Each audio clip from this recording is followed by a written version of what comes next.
ng-router, the central train station of your Angular app.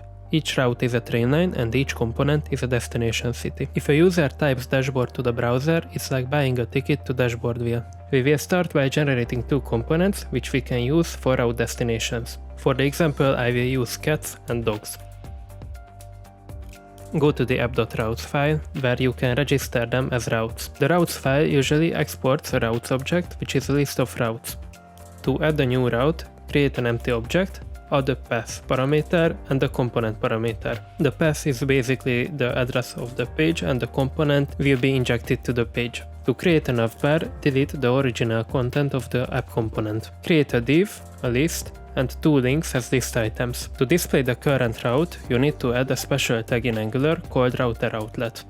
It will tell Angular where it should place the matched component, in my case cats or dogs. In Angular, using regular hrefs like these is not optimal. They solve navigation with a full page reload, which makes us sad because we lose the benefits of a single page application, like snappy route changes and statefulness. To solve this issue, use the routerLink instead of the href. Then Angular will know that the navigation happens inside the application and it will bypass the page reload. Sometimes you may want to pass a value through the URL, like a user ID or a cat ID in our case. To do this, add a slash, a colon, and the name of the variable. To access this variable, inject the activated route to the component, create a signal for storing the variable, and in the constructor, get the value from activatedroute.snapshot.params and set the signal value from the cat ID property of it. Also add cat ID to the template to display it. When I type a value manually to the URL, the UI will display it. With this change, the cats button does not work as before because the route expects a parameter. We confirm it by checking the console, which says no route called cats.